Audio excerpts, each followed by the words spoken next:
সবাইকে অনেক শুভেচ্ছা। অনেক শুভেচ্ছা। সবাই ভালো থাকবেন। Good evening ma'am. Good evening. শুরু করো তোমরা।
এমা আমি পুরোটা থাকতে পারবো না।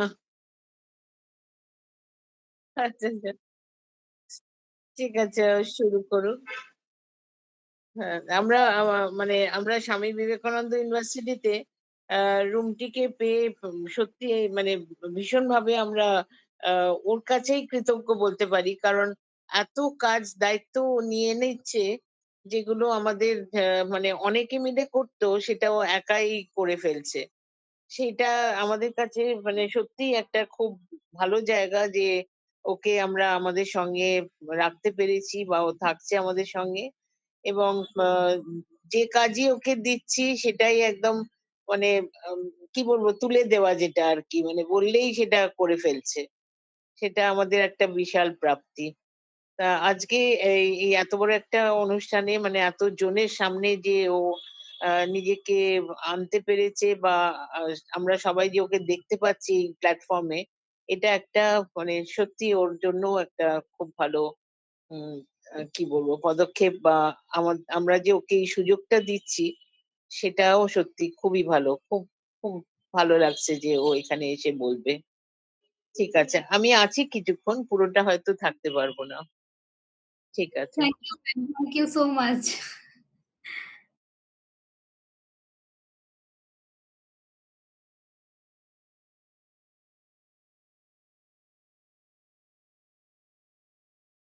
আচ্ছা, আমি তাহলে স্ক্রিনটা শেয়ার করি।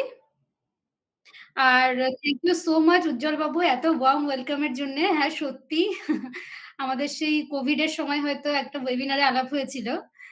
তারপরে আবার এতদিন পরে। ঠিক আছে। তাহলে শুরু করছি। আচ্ছা, পিয়াস দত্ত হ্যাভ রেইজড হ্যান্ডস কিছু বলবে? না ম্যাম।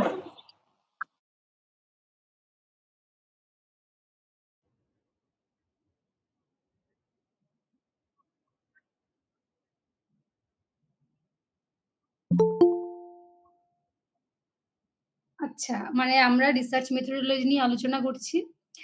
আ আলোচনা করার সময় আপনাদের কারো মনে যদি কোনো প্রশ্ন থাকে আপনারা আমাকে থামিয়ে প্রশ্নটা করতে পারেন। মানে প্রোগ্রাম শেষ হবে তারপরে প্রশ্ন করবেন তার থেকে ভালো যখন প্রবলেম হচ্ছে বা যখন মনে হচ্ছে কোনো প্রশ্ন করা দরকার তখনই কিন্তু আপনারা আমাকে কোয়েশ্চেন করতে পারেন।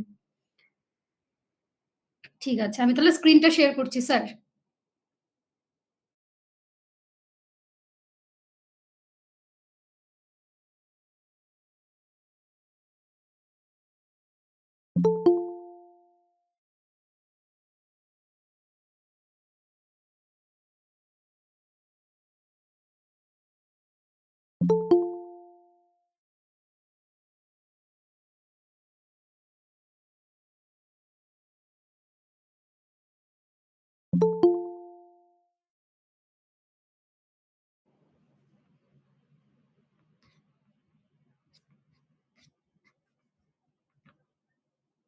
আচ্ছা, আ দেখা যাচ্ছে এবং শোনা যাচ্ছে?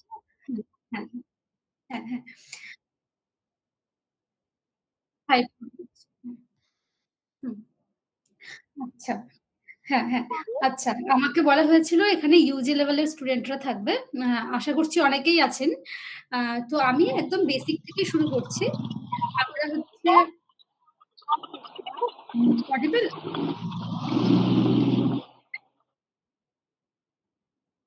আচ্ছা।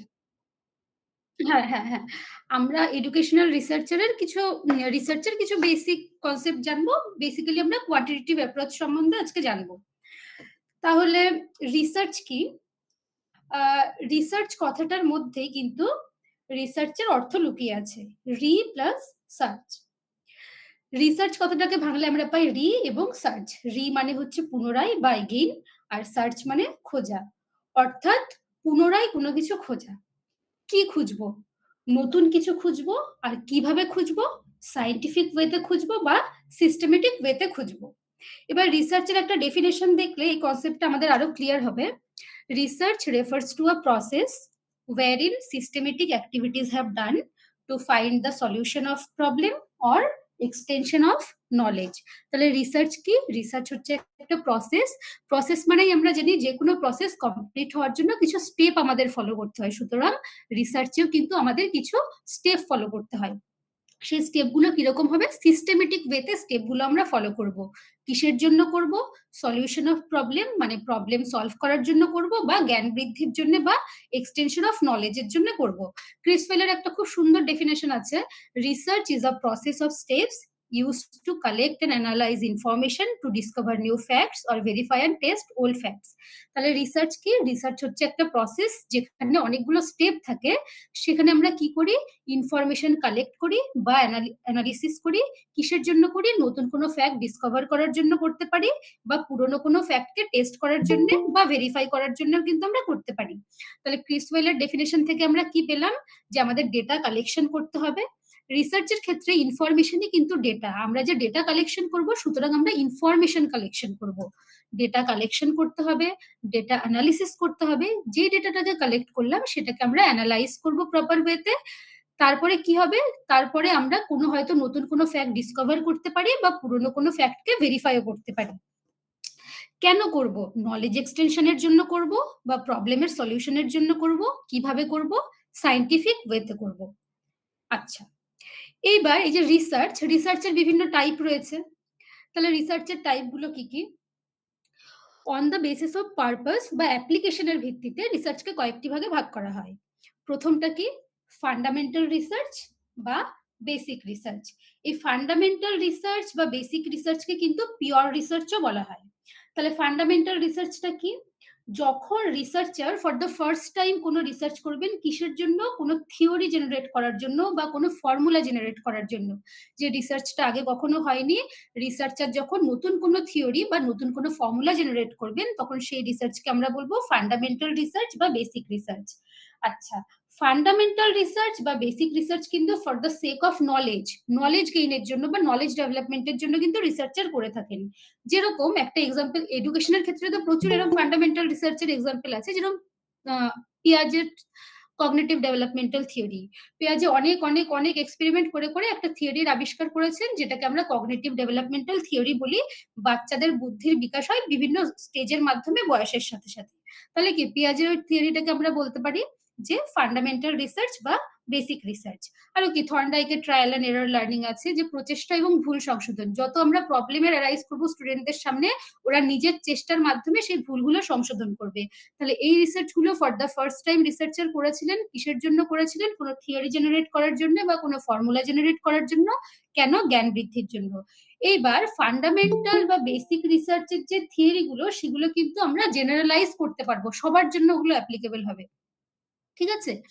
এই হলো ফান্ডামেন্টাল রিসার্চ। তারপরে কি আসছে? Applied research. নাম দেখে আমরা বুঝতে পারছি অ্যাপ্লাইড রিসার্চ মানে হচ্ছে অ্যাপ্লিকেশন হবে যে রিসার্চে। কিসের অ্যাপ্লিকেশন হবে?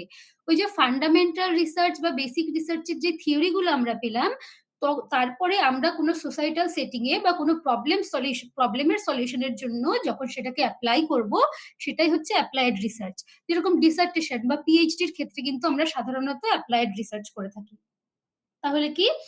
ফান্ডামেন্টাল রিসার্চে আমরা কিছু থিওরি পেলাম, সেই থিওরিগুলোকে আমরা যখন অ্যাপ্লাই করছি কোনো প্রবলেমের সলিউশনের জন্য সোসাইটিতে, তখন সেটা হয়ে যাচ্ছে অ্যাপ্লাইড রিসার্চ। আচ্ছা, এইবার আরেকটা হচ্ছে অ্যাকশন রিসার্চ। অ্যাকশন রিসার্চেও কিন্তু আমরা প্রবলেমের সলিউশন করছি। অ্যাপ্লাইড রিসার্চেও প্রবলেমের সলিউশন করছিলাম, অ্যাকশন রিসার্চেও প্রবলেমের সলিউশন করছি। তাহলে অ্যাপ্লাইড রিসার্চ আর অ্যাকশন রিসার্চের মধ্যে পার্থক্য কোথায়? অ্যাকশন রিসার্চে হচ্ছে আমরা ইমিডিয়েট সলিউশন করব, immediate solution of a problem for a particular group, for a particular problem by a particular person in a particular context, যখন কোনো ইমিডিয়েট প্রবলেমের সলিউশন করব। ফান্ডামেন্টাল রিসার্চ বা বেসিক রিসার্চের জন্য প্রফেশনাল রিসার্চার হতে হবে, মানে রিসার্চের নলেজ থাকতে হবে, তারপরেই সে কোনো থিওরি জেনারেট করতে পারবে। অ্যাপ্লাইড রিসার্চের ক্ষেত্রেও তাই। আমরা যারা পিএইচডি করেছি বা তোমরা যারা ডিসার্টেশন করবে, হ্যাঁ, তাহলে কি আমাদের রিসার্চ মেথোডোলজি পড়তে হয়েছে, তা না হলে তো আমরা প্রপার ওই সিস্টেমেটিক ওয়েতে রিসার্চটা করতে পারতাম না, তাই না? কিন্তু অ্যাকশন রিসার্চের ক্ষেত্রে কিন্তু প্রফেশনাল রিসার্চার না হলেও রিসার্চ করা যাবে। অ্যাকশন রিসার্চ করার জন্য কিন্তু রিসার্চ মেথোডোলজি পড়ার বা রিসার্চের জ্ঞান থাকার সেরকম কোনো দরকার নেই। ফান্ডামেন্টাল রিসার্চকেও আমরা প্রফেশনাল রিসার্চ বলতে পারি, অ্যাপ্লাইড রিসার্চকেও প্রফেশনাল রিসার্চ বলতে পারি, কিন্তু অ্যাকশন রিসার্চ কিন্তু প্রফেশনাল রিসার্চ নয়। কিভাবে? একটা এক্সাম্পল দিয়ে দেখি। যেরকম অ্যাপ্লাইড রিসার্চেও আমরা প্রবলেমের সলিউশন করছি, অ্যাকশন রিসার্চেও প্রবলেমের solution.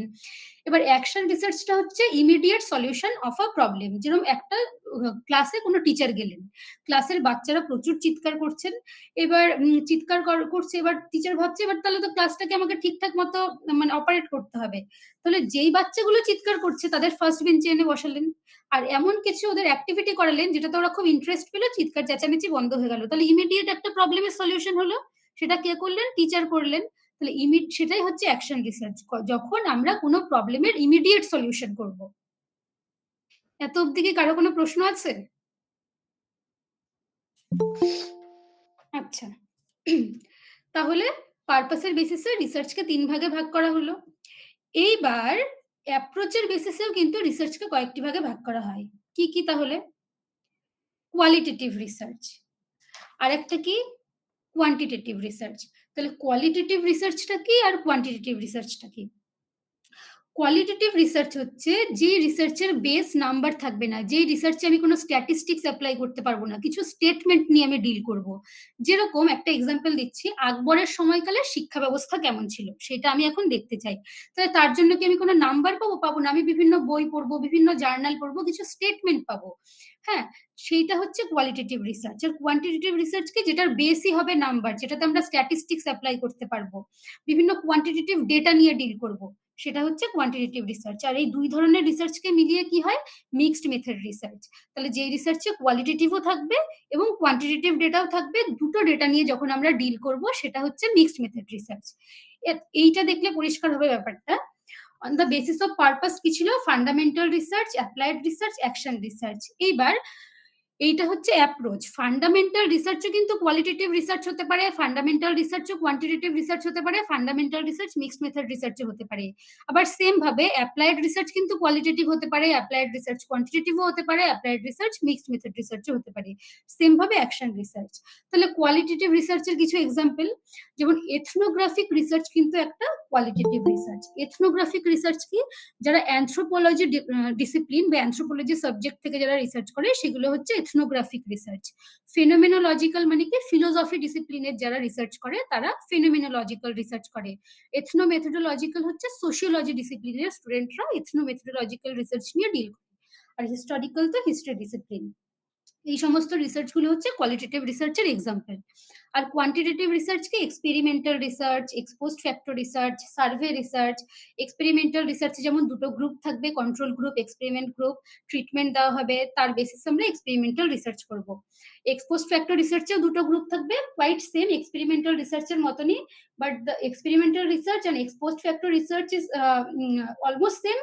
In experimental research, researcher done the manipulation, and in ex-post factor research, the manipulation is already done.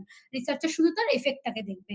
R survey research, আমরা বিভিন্নভাবে ডেটা কালেকশন করে সার্ভে রিসার্চ করব, যেগুলো কোয়ান্টিটেটিভ ওয়েতে আমরা ডেটার অ্যানালিসিস করব। আর মিক্সড মেথড রিসার্চ কি? মিক্সড মেথড রিসার্চে দু ধরনের অ্যাপ্লিকেশনই থাকবে, যেখানে কোয়ালিটেটিভও থাকবে এবং কোয়ান্টিটেটিভও থাকবে। মিক্সড মেথড রিসার্চ জেনারেলি আমরা 3 ভাবে করে থাকি। Exploratory sequential design of mixed method research, যেখানে আমরা প্রথমে qualitative data collection and analysis করব, on the basis of that আমরা কোয়ান্টিটেটিভ অ্যানালিসিস করব, তারপরে আমরা একটা ফাইন্ডিংস আসবো, মানে আগে কোয়ালিটেটিভ তারপরে কোয়ান্টিটেটিভ তারপরে একটা ফাইন্ডিংস আসবো। আর explanatory design of mixed method research কি? যেখানে আমরা প্রথমে কোয়ান্টিটেটিভ করব, তারপরে কোয়ালিটেটিভ করব, তারপরে একটা ফাইন্ডিংস আসবো, আর একটা প্যারালাল মেথড, দুটো আমরা যখন একসাথে করব, কোয়ালিটেটিভ এবং কোয়ান্টিটেটিভ। আচ্ছা, এত অবধি কারো কোনো কনফিউশন, কোনো কোয়েশ্চেন থাকলে জিজ্ঞেস করতে পারেন। ওকে, তাহলে এইবার এই যে সিস্টেমেটিক হ্যাঁ হ্যাঁ হ্যাঁ ম্যাম, একটা কোয়েরি। হ্যাঁ, বলছিলাম যে মিক্সড মেথড রিসার্চে যে দু ধরনের অ্যাপ্রোচটা আমরা ইউজ করব, কোয়ালিটিভ এবং কোয়ান্টিটিভ, তো সেক্ষেত্রে যখন আমরা কোশ্চেনিয়ারটা ফ্রেম করব, তো সেখানে কিভাবে আমরা মানে কোয়ালিটিভ মানে কোশ্চেন কিভাবে সেট করব এবং কোয়ান্টিটিভ কিভাবে সেট করবো, মানে ডেটা কালেকশনের প্রসিডিউরটা কি হবে মিক্সড মেথড রিসার্চের ক্ষেত্রে, কোশ্চেনিয়ারটা বা কিভাবে আমরা ফ্রেমওয়ার্ক করবো?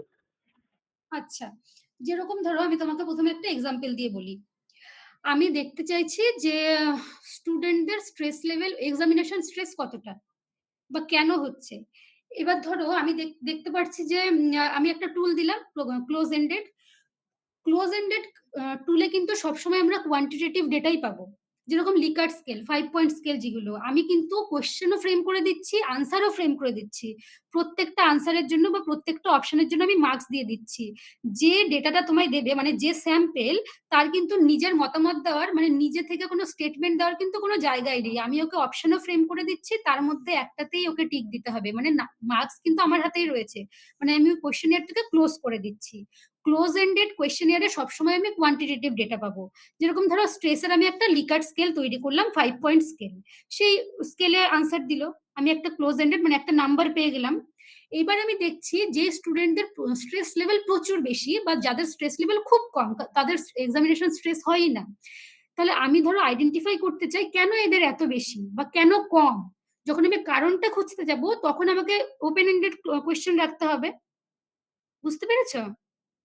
ক্লোজ এন্ডেড কোয়েশ্চেন নিয়ে আমি কোয়ান্টিটেটিভ ওয়েতে ডিল করতে পারি। ক্লোজ এন্ডেড কোয়েশ্চেন নিয়ে আমি স্ট্যাটিস্টিক্স অ্যাপ্লাই করে বলতে পারি যে এদের স্ট্রেস লেভেল হাই, লো, মিডিয়াম, এটা আমি বলতে পারি। কিন্তু যাদের হাই, তাদের কেন হাই, এটা জানার জন্য তো ওদের কাছ থেকে আমাকে স্টেটমেন্ট নিতে হবে যে কি কি প্রবলেম তারা ফেস করছে। তখন আমি অ্যাপ্লিকেশনটা তখনই হবে যখন আমি বলতে পারবো যে এদের হাই, মিডিয়াম, লো, কিন্তু যাদের হাই তাদের এই কারণে হাই এবং যাদের লো তাদের এই কারণে লো। তাহলে দুটো অ্যাপ্রোচ আমি ইউজ করলাম। বুঝতে পারলেন? ম্যাম বলছি যে ধরুন ভেরিয়েবল, একটা ভেরিয়েবলের যখন আমি মানে কনস্ট্রাক্ট করছি, টুল কনস্ট্রাকশন করছি, যেমন ধরুন স্ট্রেস লেভেলটা, তো স্ট্রেস লেভেলটাকে যখন মাপার জন্য আমি যে টুলটা মানে ব্যবহার করব, তো সেক্ষেত্রে ওপেন এন্ডেড কোশ্চেন আলাদা রাখবো আর ক্লোজ এন্ডেড কোশ্চেন আলাদা রাখবো ওই স্ট্রেস লেভেলের জন্য। হ্যাঁ, কিন্তু তুমি কি জানতে চাইছো? প্রথমে আমি জানতে চাইছি ওর স্ট্রেস লেভেল কতটা, সেটা তুমি ক্লোজ এন্ডেড কোশ্চেন এর লেভেলের উপর আমি ভিত্তি। হ্যাঁ হ্যাঁ হ্যাঁ, বলো বলো। বলছি ধরুন স্ট্রেস লেভেলটাই আমি জানতে চাইছি তো কতটা হয়েছে, তার জন্য আমি যে আমাকে তো টুলটা কনস্ট্রাকশন করতে হবে। তো সেক্ষেত্রে আমি কোশ্চেনিয়ারের ক্ষেত্রে যে আইটেমগুলো আমি রাখবো, তো সেক্ষেত্রে কি দু ধরনের আইটেম নিচে নিচে রাখতে বলছেন নাকি, না ওইটা আমি কি আপনি করছিলেন? হ্যাঁ, দেখো তুমি দু ধরনের আইটেম একটা টুলেও রাখতে পারো, তুমি ডিফারেন্ট টুলে ইউজ করতে পারো। প্রথমে দেখো একটা জিনিস আমাকে ক্লিয়ার করতে হবে আমি কি জানতে চাইছি। মানে আমার আজকে হঠাৎ করে মনে হলো আমি একটা মিক্স মেথড রিসার্চ করতে চাই, আমি মিক্স মেথড রিসার্চ করবো, সেইভাবে মিক্স মেথড রিসার্চ হয় না। আমি যে কাজটা করছি সেটা থেকে মিক্স মেথড রিসার্চ করার কোনো প্রয়োজনীয়তা আছে, প্রথমে আমাকে সেটা আগে আইডেন্টিফাই করতে হবে। আমার কাজটা যদি কোয়ান্টিটেটিভে হয়ে যায় বা শুধু কোয়ালিটেটিভে হয়ে যায়, তাহলে আমি মিক্স মেথড করবো কেন? সেখানে দরকার না থাকলে করবো না। প্রথম কথা হচ্ছে এটা। সেকেন্ড কথা হচ্ছে, তুমি বলছো যে টুলটা ইউজ করবো, তাহলে কি দুই ধরনের জিনিসই রাখবো? টুলটা প্রথম কথা ফ্যাক্টর নয়। প্রথম ফ্যাক্টর হচ্ছে আমি কোন অবজেক্টিভটা ফুলফিল করতে চাইছি, সেইটা করার জন্য আমাকে কি কি করতে হবে। আমি দেখতে চাইছি, ধরো না ওই এক্সাম্পলটাই দিচ্ছে, স্ট্রেস লেভেল দেখতে চাইছি। এবার স্ট্রেস লেভেল কতটা সেটা আমাকে আগে আইডেন্টিফাই করতে হবে। সেটা তো আমি কোয়ান্টিটেটিভ ওয়েতেই আইডেন্টিফাই করতে পারি। যে আমি ওকে একটা স্ট্যান্ডার্ডাইজ টুল দিলাম, সেটাতে ওর ডেটা কালেকশন করলাম আমি, সেটাতে আমি দেখতে, যেমন নর্ম থাকে হাই, মিডিয়াম, লো, দেখা যাচ্ছে ওর খুব হাই, কোন স্টুডেন্টের স্ট্রেস লেভেল খুব হাই, এত অবধি তো আমি কোয়ান্টিটেটিভ ওয়েতেই করতে পারি। কিন্তু যদি আমি জানতে চাই এই যে এতটা স্ট্রেস লেভেল হাই, কেন হাই, তখন তো আমাকে কোয়ালিটেটিভ অ্যাপ্রোচ অ্যাপ্লাই করতে হবে। এবার কেন হাই যদি জানতে চাই, তখন তো আমাকে ওপেন এন্ডেড কোয়েশ্চেনই রাখতে হবে। বোঝাতে পেরেছি এবার? হ্যাঁ হ্যাঁ তুমি থ্যাংক ওকে ইউ। একটা কোয়েশ্চেন, একটা টুল দেবে না 10টা টুল দেবে না 2টো টুল দেবে, সেটা তোমার কাজের নেচারের উপর ডিপেন্ড করবে। তুমি কি কি জানতে চাইছো সেই আনসারটা তুমি পাচ্ছ কিনা তার উপর ডিপেন্ড করবে। তুমি ওর ইন্টারভিউ নিতে পারো, কেস স্টাডিও করতে পারো, তাই না? মানে শুধুমাত্র কোনো স্পেসিফিক আমি ওই কোয়েশ্চেন পেন অ্যান্ড পেপারে একটা টুল দিয়েই যে আমি ডেটা কালেকশন করবো, এটা তো নাও হতে পারে। আমি প্রথমে কোয়ান্টিটেটিভ ডেটাটা পেয়ে গেলাম, কিন্তু কেন হাই সেইটা জানার জন্য তো আমাকে ওপেন এন্ডেড কোয়েশ্চেন, মানে ওপেন থাকতে হবে রিসার্চারকে। সেটা ইন্টারভিউ হতে পারে, কোনো ওপেন এন্ডেড কোয়েশ্চেনিয়ারের মাধ্যমেও হতে পারে, তাই না? বোঝাতে পেরেছি কি আমি তোমাকে? হ্যাঁ ম্যাম, ঠিক বুঝতে পেরেছি। হ্যাঁ হ্যাঁ হ্যাঁ। আর আর কেউ কিছু বলছিলে একজন?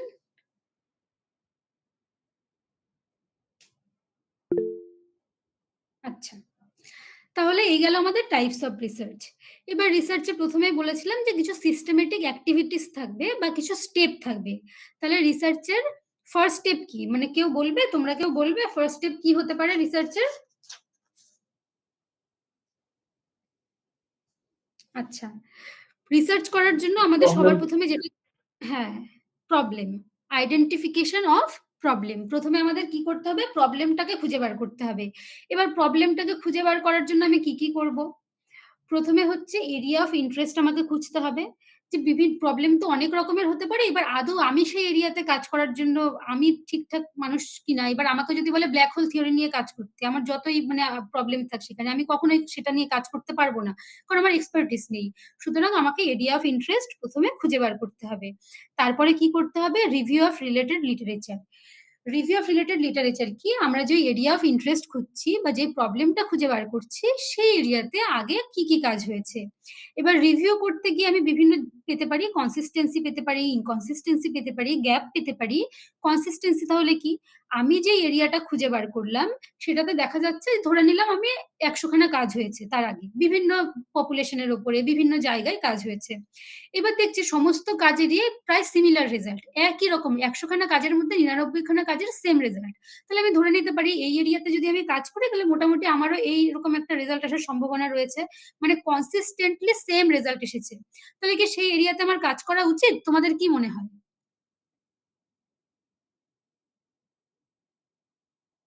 কে একজন বলো। হ্যাঁ, তাহলে যখন আমি দেখতে পাচ্ছি যে একটা কনসিস্টেন্টলি সেম রেজাল্ট আসছে, তাহলে সেই এরিয়াতে কিন্তু কাজ করার খুব একটা দরকার নেই। কারণ আমি বুঝতেই পারছি যে আমি 99 ভাগ যখন একই রকম উত্তর এসছে, তাহলে আমার কাজেরও সেম রকম রেজাল্ট আসতে পারে। আরেকটা কি হয়? ইনকনসিস্টেন্সি। রিভিউতে কি পেতে পারি আমরা? ইনকনসিস্টেন্সি। মানে 100খানা কাজ রয়েছে, বিভিন্ন জনের কাজের বিভিন্ন রকম রেজাল্ট এসছে, তাহলে সেই এরিয়াতে কি আমি কাজ করতে পারি?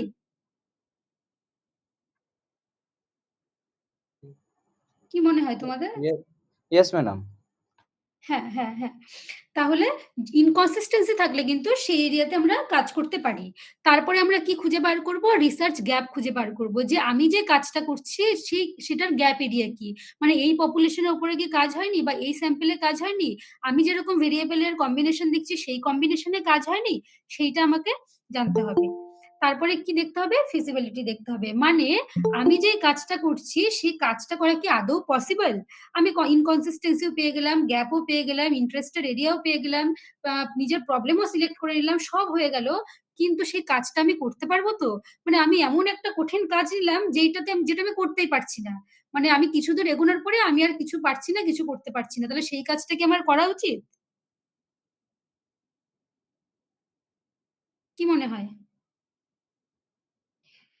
তাহলে আমাকে আগে দেখতে হবে যে আমি সেই কাজটা করতে পারছি কিনা, বা সেই কাজটা করা পসিবল কিনা। আমি এমন স্যাম্পল সিলেক্ট করলাম যেখানে আমি পৌঁছতেই পারছি না। হ্যাঁ, তার জন্য আমাকে কিন্তু সবকিছু আগে দেখে নিতে হবে যে কাজটা করা পসিবল কিনা। তারপরে কি আসছে? স্টেপ 2 তে মেথোডোলজি। এই যে আমি রিসার্চটা করছি, কি পদ্ধতিতে করব, বা এর মেথোডোলজি কি হতে পারে সেইটা আমাকে জানতে হবে। তাহলে প্রথমে আমি কি করব? রিসার্চ ডিজাইন সিলেক্ট করব। আমি যেই কাজটা করছি সেই কাজটা কিভাবে করা যেতে পারে। ওই যে প্রথমে বলছিল যে আমি মিক্সড মেথড রিসার্চ করতে চাই। আমি যে মিক্সড মেথড রিসার্চ করব, আমার কাজে কি আদৌ মিক্সড মেথড রিসার্চ করার দরকার, নাকি এটা শুধু কোয়ান্টিটেটিভই হয়ে যাবে? বা যদি মিক্সড মেথড হয় তাহলে আমি আগে কি করব? আগে কোয়ান্টিটেটিভ করব না আগে কোয়ালিটেটিভ করব? সেই ডিজাইনটা আমাকে আগে ঠিক করে নিতে হবে যে আমি রিসার্চটা কিভাবে করব। তারপরে কি করতে হবে? আমাকে রিসার্চের একটা অবজেক্টিভ ডিসাইড করতে হবে যে আমি এই উদ্দেশ্য ফুলফিল করার জন্য আমি রিসার্চ করতে চাই। আমি নিজের কিছু অবজেক্টিভ ফ্রেম করব রিসার্চের। সেই অবজেক্টিভের উপর ভিত্তি করে আমি কি করব? রিসার্চ কোয়েশ্চেন বা হাইপোথিসিস ফ্রেম করব। যদি কোয়ালিটেটিভ রিসার্চ করি তাহলে আমি রিসার্চ কোয়েশ্চেন ফ্রেম করব, যদি কোয়ান্টিটেটিভ রিসার্চ করি তাহলে কিন্তু আমার হাইপোথিসিস দরকার। কারণ কোয়ালিটেটিভ রিসার্চে কিন্তু আমি হাইপোথিসিস ফ্রেম করতে পারবো না।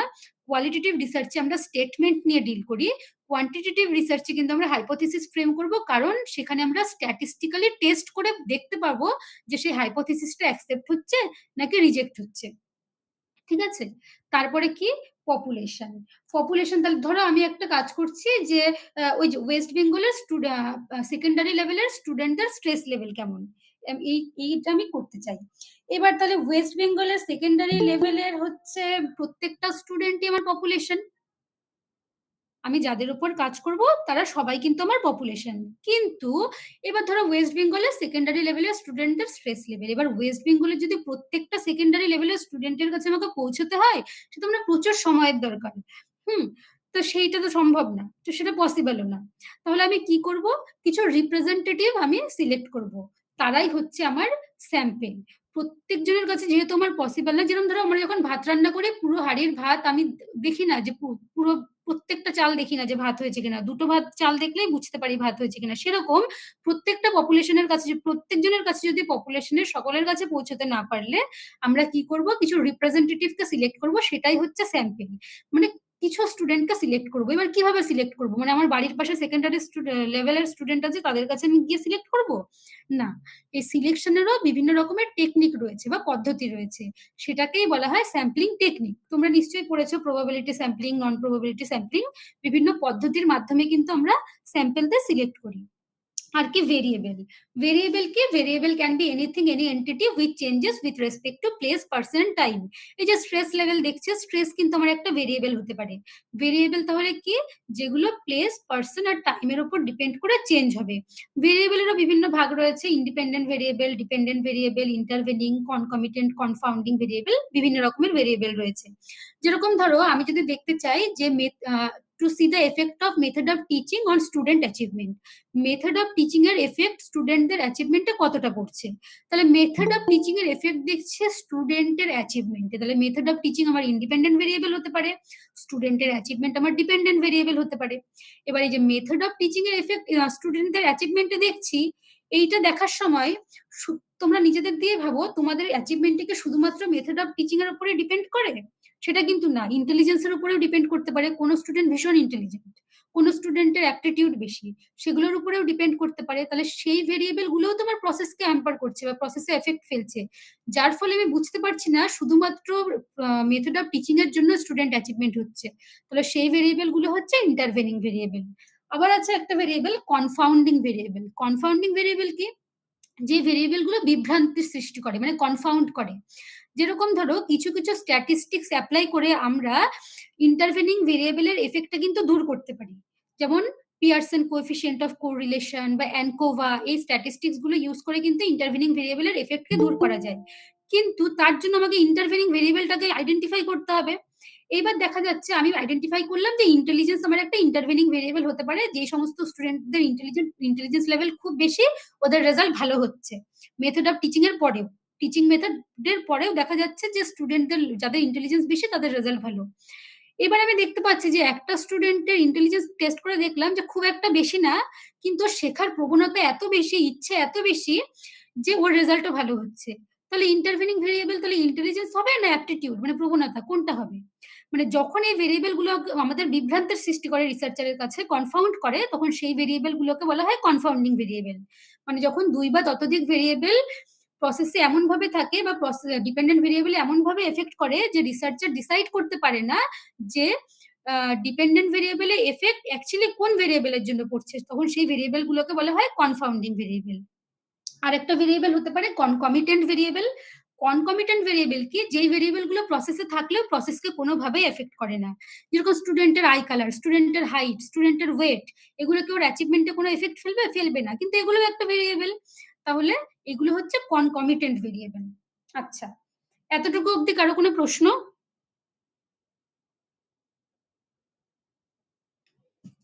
আচ্ছা, এরপরে কি আসছে, ডেটা। রিসার্চের ক্ষেত্রে ডেটা মানে হচ্ছে ইনফরমেশন। আমরা বলি না ডেটা কালেক্ট করব, ডেটা কালেকশনে যাব, সেটা হচ্ছে ইনফরমেশন কালেক্ট করব।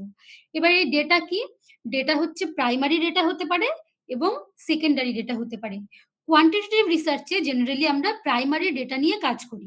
কোয়ান্টিটেটিভ রিসার্চে আমরা জানি আমরা সার্ভে বেসড কাজ করি, বিভিন্ন ডেটা কালেকশন করি। হ্যাঁ, এই প্রাইমারি ডেটার ক্ষেত্রেই আসবে এই পপুলেশন, স্যাম্পল, স্যাম্পলিং টেকনিক, টুল, এই কথাগুলো কিন্তু প্রাইমারি ডেটার ক্ষেত্রে। আর সেকেন্ডারি ডেটা কি, সেকেন্ডারি ডেটা মানে হচ্ছে এক্সিস্টিং ডেটা, যেই ডেটাগুলো অলরেডি রয়েছে। হ্যাঁ, যেরকম এই ডেটার আবার সোর্স হতে পারে দু রকমের, প্রাইমারি সোর্স এবং সেকেন্ডারি সোর্স। যেটা কোয়ালিটেটিভ রিসার্চের ক্ষেত্রে আমরা এটা ইউজ করি। কোনো প্রশ্ন এত অবধি কারো? ওকে, তাহলে এবার স্টেপ 3। স্টেপ 3 কি, ওই যে ডেটা কালেকশন করলাম প্রাইমারি ডেটা, এবার সেই ডেটাটাকে অ্যানালিসিস করতে হবে এবং ইন্টারপ্রিটেশন করতে হবে। তাহলে ডেটা অ্যানালিসিস এবং ইন্টারপ্রিটেশন, তাহলে ডেটা আমাদের কিরকম হতে পারে, হয় কোয়ান্টিটেটিভ হতে পারে বা কোয়ালিটেটিভ হতে পারে। কোয়ান্টিটেটিভ ডেটা হচ্ছে কিভাবে নেব, কোয়ান্টিটেটিভ ডেটা হচ্ছে প্রাইমারি ডেটা, যেটা আমরা ক্লোজ এন্ডেড কোয়েশ্চেনিয়ার দিয়ে বা ক্লোজ এন্ডেড টুল দিয়ে নিতে পারি। কোয়ান্টিটেটিভ ডেটার ক্ষেত্রে কিন্তু আমাদের হাইপোথিসিস, ডেসক্রিপটিভ, ইনফারেন্সিয়াল স্ট্যাটিস্টিক্স এগুলোর গল্প আসে। আমি যখন হাইপোথিসিস ফ্রেম করব, তার মানে আমাকে স্ট্যাটিস্টিক্যালি ওটাকে টেস্ট করে প্রুফ করতে হবে হাইপোথিসিসটা অ্যাকসেপ্টেড নাকি রিজেক্টেড।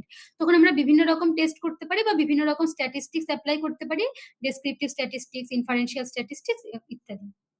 আর কোয়ালিটেটিভ ডেটার ক্ষেত্রে কি ওপেন এন্ডেড কোয়েশ্চেনের, ওই যে ওকে বললাম একজন স্টুডেন্ট জিজ্ঞেস করছিলেন যে কি ক্লোজ এন্ডেড কোয়েশ্চেন দিয়েও নেবো, ওপেন এন্ডেড দিয়ে নেবো। তাহলে ক্লোজ এন্ডেড দিয়ে নিলে আমি স্ট্যাটিস্টিক্যাল অ্যানালিসিস করতে পারবো, আর ওপেন এন্ডেড দিয়ে নিলে আমরা স্টেটমেন্টটাকে বিভিন্ন অ্যাপ্রোচে আমরা অ্যানালিসিস করবো কোয়ালিটেটিভ প্রসিডিয়ারে। তাহলে কোয়ালিটেটিভ ডেটার ক্ষেত্রে আমরা কি ইউজ করব? ওপেন এন্ডেড কোয়েশ্চেনিয়ার ইউজ করব। কিসের জন্য? রিসার্চ কোয়েশ্চেনের আনসার দেওয়ার জন্য। অবজেক্টিভের উপর ভিত্তি করে আমরা হাইপোথিসিস ফ্রেম করেছিলাম কোয়ান্টিটেটিভ রিসার্চে, আর অবজেক্টিভের উপর বেস করে আমরা রিসার্চ কোয়েশ্চেন ফ্রেম করেছিলাম কোয়ালিটেটিভ রিসার্চে। সেই ডেটার অ্যানালিসিসের পরে আমরা কোয়ান্টিটেটিভ রিসার্চে হাইপোথিসিস টেস্টিং করে বলছি হাইপোথিসিস অ্যাকসেপ্টেড নাকি রিজেক্টেড, আর কোয়ালিটেটিভ রিসার্চের ক্ষেত্রে আমরা রিসার্চ কোয়েশ্চেনের বিভিন্নভাবে আনসার দিচ্ছি। কিভাবে দিচ্ছি? কোয়ালিটেটিভ অ্যাপ্রোচ অ্যাপ্লাই করে। কিছু কিছু ক্ষেত্রে আমরা ডেসক্রিপটিভ স্ট্যাটিস্টিক্স ইউজ করতে পারি, কিন্তু সেটা খুবই কম। তাছাড়া আমরা থিমেটিক অ্যানালিসিস করতে পারি, কোডিং করতে পারি কোয়ালিটেটিভের ক্ষেত্রে। আর এখন বিভিন্ন রকম সফটওয়্যারে চলে এসেছে, যেমন ম্যাক্স কোডা, এনভিভো, এই সফটওয়্যারগুলো দিয়েও কিন্তু আমরা কোয়ালিটেটিভ ডেটা অ্যানালিসিস করতে পারি। এইবার কোয়ান্টিটেটিভ ডেটা নিয়ে আমরা ডিল করছি। কোয়ান্টিটেটিভ ডেটা আমরা পেয়ে গেলাম, এবার কোয়ান্টিটেটিভ ডেটা পাওয়ার পর কি করব? ডেটা কালেকশন করে আনলাম, এবার ডেটা অ্যানালিসিস করার জন্য প্রথমে আমাকে কি করতে হবে? প্রথমে আমাকে আইডেন্টিফাই করতে হবে ডেটাটা কি নর্মালি ডিস্ট্রিবিউটেড নাকি নর্মালি ডিস্ট্রিবিউটেড নয়। তার জন্য আমাকে কি করতে হবে? টেস্ট অফ নর্মালিটি, মানে নর্মালিটি টেস্ট করতে হবে। যদি ডেটা নর্মালি ডিস্ট্রিবিউটেড থাকে তাহলে এরকম এনপিসির মতো দেখতে হবে, নর্মাল প্রবাবিলিটি কার্ভ। আর যদি নর্মালি ডিস্ট্রিবিউটেড না থাকে তাহলে স্কিউড হয়ে যাবে বা কার্টোটিক হয়ে যাবে। তাহলে ডেটা নর্মাল কিনা সেটার জন্য আমাকে প্রথমে কি করতে হবে? নর্মালিটি টেস্ট করতে হবে। নর্মালিটি টেস্ট আমি কিভাবে করতে পারি? সোশ্যাল সায়েন্সে বা স্ট্যাটিস্টিক্সে আমরা বিভিন্নভাবে নর্মালিটি টেস্ট করতে পারি।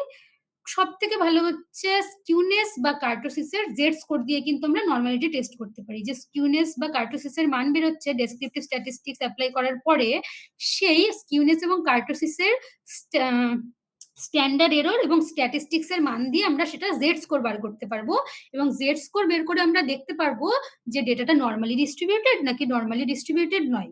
ডেটা যদি প্লাস, মানে আমার যে ভ্যালুটা বেরোচ্ছে সেটা যদি প্লাস মাইনাস 1.96 এর মধ্যে থাকে তাহলে ডেটা নর্মালি ডিস্ট্রিবিউটেড। এছাড়াও আমি কিভাবে করতে পারি? শ্যাপিরো-উইল্ক টেস্ট দিয়ে করতে পারি এবং কলমোগ্রফ-স্মিডফ টেস্ট দিয়েও করতে পারি। শ্যাপিরো-উইল্ক কলমোগ্রফের সিগনিফিকেন্স ভ্যালু যদি 0.05 এর কম হয়, অর্থাৎ সিগনিফিকেন্ট হয়, তার মানে ডেটা নর্মালি ডিস্ট্রিবিউটেড নয়।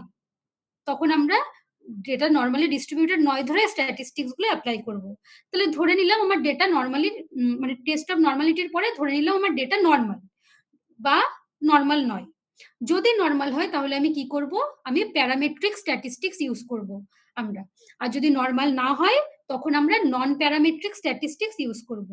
টেস্ট অফ নর্মালিটি করলাম, নর্মালিটির পরে ডেটা যদি নর্মাল হয় আমরা প্যারামেট্রিক স্ট্যাটিস্টিক্স ইউজ করব, ডেটা যদি নর্মাল না হয় তখন আমরা নন প্যারামেট্রিক স্ট্যাটিস্টিক্স ইউজ করব।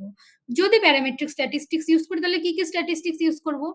ধরো আমি ধরে নিলাম, যেমন স্ট্রেস দিয়ে এক্সাম্পল দিচ্ছিলাম ওটা দিয়েই দিচ্ছি, যে ওই সেকেন্ডারি লেভেল স্টুডেন্টসদের স্ট্রেস লেভেল দেখবো ওয়েস্ট বেঙ্গলে। এবার আমি দেখতে চাই কোনো গ্রুপের, যেরকম মেল আর ফিমেলের কি স্ট্রেস লেভেলের কোনো ডিফারেন্স আছে? যদি প্যারামেট্রিক টেস্ট করি তাহলে আমরা টি টেস্ট ইউজ করে দেখবো। যদি আমি দেখতে চাই যে স্ট্রেসের এফেক্ট কতটা পড়ছে তখন আমরা অ্যানোভা ইউজ করতে পারি। বা যদি আমরা রিলেশনশিপ দেখতে চাই যে স্ট্রেসের সাথে একাডেমিক অ্যাচিভমেন্টের কি কোনো রিলেশনশিপ আছে, তখন আমরা প্রোডাক্ট মোমেন্ট কোরিলেশন কিন্তু ইউজ করতে পারি প্যারামেট্রিকের ক্ষেত্রে। তাহলে একটা গ্রুপের মধ্যে যদি ডিফারেন্স দেখতে হয় টি টেস্ট করবো, এফেক্ট দেখতে হলে অ্যানোভা করবো, কোরিলেশন করতে হলে প্রোডাক্ট মোমেন্ট কোরিলেশন করবো। এবার যদি ডেটা নর্মাল না হয়, আমরা যদি নন প্যারামেট্রিক টেস্ট ইউজ করি তাহলে আমরা কি কি স্ট্যাটিস্টিক্স অ্যাপ্লাই করবো? সেম ভাবে যে আমরা টি টেস্ট ইউজ করেছিলাম কিসের জন্য? একটা গ্রুপের মধ্যে ডিফারেন্স আছে কিনা, কোনো ভেরিয়েবলের স্ট্রেসের ডিফারেন্স আছে কিনা সেটার জন্য টি টেস্ট করেছিলাম। সেভাবে নন প্যারামেট্রিক আমরা মান হুইটনি ইউ টেস্ট ইউজ করতে পারি। এফেক্ট দেখার জন্য স্ট্রেসের এফেক্ট একাডেমিক অ্যাচিভমেন্টে পড়ছে কিনা দেখার জন্য অ্যানোভা ইউজ করেছিলাম। এখানে আমরা এফেক্ট দেখার জন্য ক্রুস্কাল-ওয়ালিস টেস্ট ইউজ করতে পারি in the case of non parametric statistics. আর কি রিলেশনশিপ দেখার জন্য আমরা এখানে র্যাঙ্ক ডিফারেন্স কোরিলেশন ইউজ করতে পারি। আচ্ছা, কারো কোনো প্রশ্ন বা কোনো কনফিউশন কিছু? ওকে ম্যাম এখানটা একটু বলে দেবেন? হ্যাঁ, কোথায় প্যারামেট্রি আর বলুন? নন প্যারামেট্রিক আর নন প্যারামেট্রিক যেটা বললেন ওটা একটু ক্লিয়ার। আচ্ছা, ডেটা কালেকশন করার পর আমরা প্রথমে নরমালিটি টেস্ট করেছিলাম। নরমালিটি টেস্ট করার জন্য আমরা কি করেছিলাম, স্কিউনেস কার্টোসিসের জেড স্কোর, কলমোগ্রফস মিরো বা শ্যাপিরোভিল টেস্ট যেকোনো একটা আমরা করে দেখতে পারি। সেটা করার পর আমরা দেখলাম যে ডেটা নর্মাল হয়েছে। যদি ডেটা নর্মাল হয় আমরা প্যারামেট্রিক স্ট্যাটিস্টিক্স ইউজ করব, যদি ডেটা নর্মাল না হয় তখন আমরা নন প্যারামেট্রিক ইউজ করব, নন প্যারামেট্রিক স্ট্যাটিস্টিক্স ইউজ করব। তাহলে প্যারামেট্রিক স্ট্যাটিস্টিক্স এর ক্ষেত্রে আমি কি ইউজ করব, যখন আমরা কোনো গ্রুপের মধ্যে ডিফারেন্স দেখছি, যেমন ধরো মেল ফিমেলের মধ্যে আমি দেখতে চাইছি স্ট্রেস লেভেলের কোনো পার্থক্য আছে কিনা, মেয়েদের স্ট্রেস বেশি নাকি ছেলেদের স্ট্রেস বেশি, তখন আমি প্যারামেট্রিকের ক্ষেত্রে টি টেস্ট ইউজ করব। কিন্তু যদি ডেটা নর্মাল না হয় তখন তোমাকে নন প্যারামেট্রিক স্ট্যাটিস্টিক্স ইউজ করতে হবে, কিন্তু টি টেস্ট তো একটা প্যারামেট্রিক স্ট্যাটিস্টিক্স। তাহলে নন প্যারামেট্রিক স্ট্যাটিস্টিক্স এর ক্ষেত্রে আমি কি ইউজ করতে পারি, ডিফারেন্স দেখার জন্য কোনো গ্রুপে মান হোয়াইটনি ইউ টেস্ট ইউজ করতে পারি। সেম ভাবেই আমি দেখতে চাইছি স্ট্রেসের কোনো এফেক্ট পড়ছে কিনা রেজাল্টে, একাডেমিক অ্যাচিভমেন্টে স্টুডেন্টদের কি কোনো স্ট্রেসের কি কোনো এফেক্ট পড়ছে স্টুডেন্টদের অ্যাচিভমেন্টে, তখন আমি প্যারামেট্রিক হলে অ্যানোভা ইউজ করতে পারি, নন প্যারামেট্রিক হলে ক্রুস্কাল ওয়ালিস টেস্ট ইউজ করতে পারি। সেম ভাবেই সম্পর্ক বা কোরিলেশন দেখার জন্য স্ট্রেস আর একাডেমিক অ্যাচিভমেন্টের সম্পর্ক দেখব, মানে স্ট্রেস বাড়লে কি একাডেমিক অ্যাচিভমেন্টও বাড়ছে বা স্ট্রেস কমলে কি একাডেমিক অ্যাচিভমেন্ট কমছে, নাকি স্ট্রেস বাড়লে একাডেমিক অ্যাচিভমেন্ট কমছে, স্ট্রেস, এইগুলো যদি আমি দেখতে চাই যে সম্পর্ক দেখব, তখন আমি প্যারামেট্রিকের ক্ষেত্রে প্রোডাক্ট মোমেন্ট কোরিলেশন ইউজ করব, আর নন প্যারামেট্রিকের ক্ষেত্রে আমি কি ইউজ করব, র্যাঙ্ক ডিফারেন্স কোরিলেশন।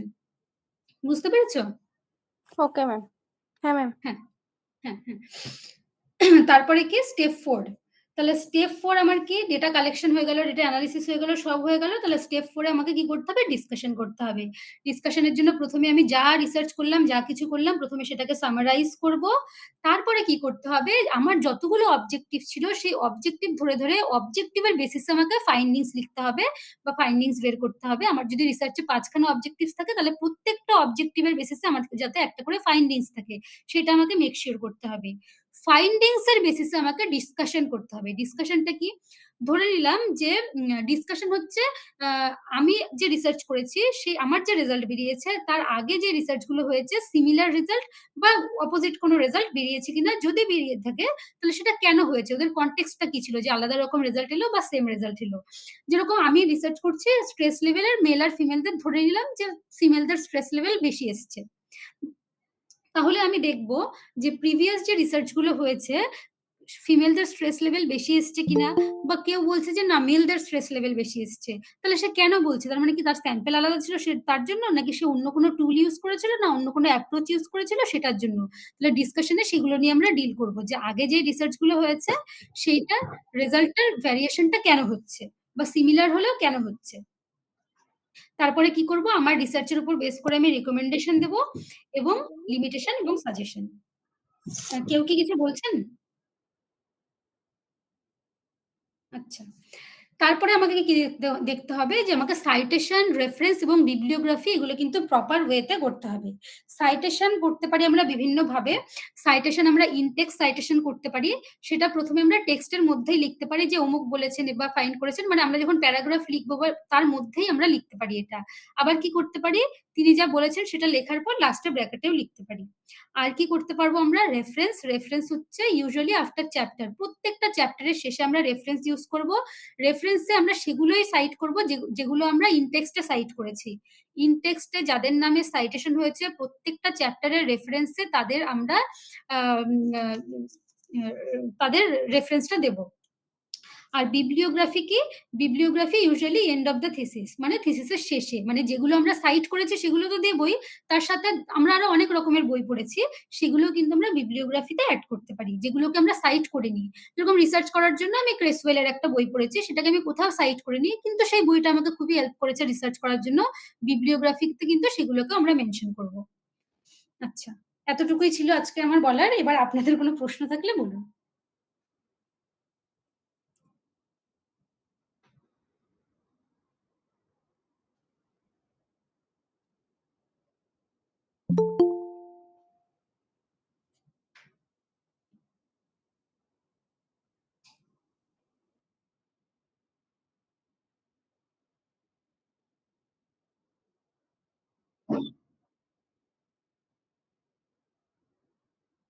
হ্যাঁ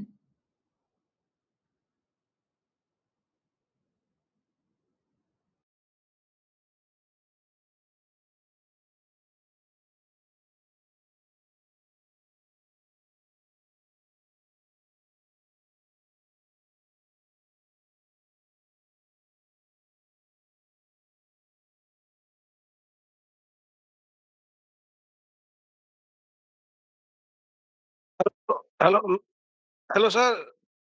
নমস্কার। নমস্কার, নমস্কার। আম ১ম এ শুভ সন্ধ্যা সবাইকে আন্তরিক ধন্যবাদ জানাই। আমাদের শ্রদ্ধেয় মিতা ম্যাডাম ছিলেন। অ্যা আর আজকে যিনি রিসোর্স পারসন তার আলোচনাতে আমার তো খুবই ভালো লাগলো। বিশেষ করে স্টেপ বাই স্টেপ উনি যেভাবে আলোচনাটা করলেন, খুব ছাত্র ছাত্রদের জন্য খুব বা ছাত্র বা রিসার্চ স্কলারদের জন্য খুব ইফেক্টফুল। তো আমার এই জায়গায় একটা জিনিস জানার আছে। এখানে একটা অ্যাপেন্ডিক্স বলে একটা ব্যাপার থাকে। সেই জায়গাটা বোধহয় হয়তো মিস হয়ে গেছে বা আমার শোনার কোনো জায়গায় হয়তো শুনতে সেই সময় হয়তো ছিলাম না বা কোনো কারণে অ্যাপেন্ডিক্সটা আমার কানে ঢোকেনি আরকি। যদি ম্যাডাম যদি একটু আলোচনা করেন সে বিষয়ে হ্যাঁ, হ্যাঁ, তাহলে হ্যাঁ, উপকৃত হব। Thank you. একদম, একদম। আচ্ছা, অ্যাপেন্ডিক্সে আমরা কি দিতে পারি? অ্যাপেন্ডিক্সে হচ্ছে আমরা যে সমস্ত রিসোর্স গুলো ইউজ করেছি, যেমন আমরা কোনো টুল ইউজ করেছি সেইটা আমরা অ্যাপেন্ডিক্সে দিতে পারি, বা বিভিন্ন ডেটা কালেকশন করার পর বিভিন্ন ছবি আমরা পেয়েছি সেগুলো আমরা অ্যাপেন্ডিক্সে ইউজ করতে পারি। বা ডেটা কালেকশন করার পর বিভিন্ন লেটার পেয়েছি সেগুলো আমরা অ্যাপেন্ডিক্সে দিতে পারি। আমাদের রিসার্চ রিলেটেড যে সমস্ত পেপার পাবলিশ হয়েছে বা যে সমস্ত প্রেজেন্টেশনের সার্টিফিকেট গুলো রয়েছে সেগুলো কিন্তু আমরা অ্যাপেন্ডিক্সে ইউজ করতে পারি। Thank you madam. Thank you. Thank you so much sir.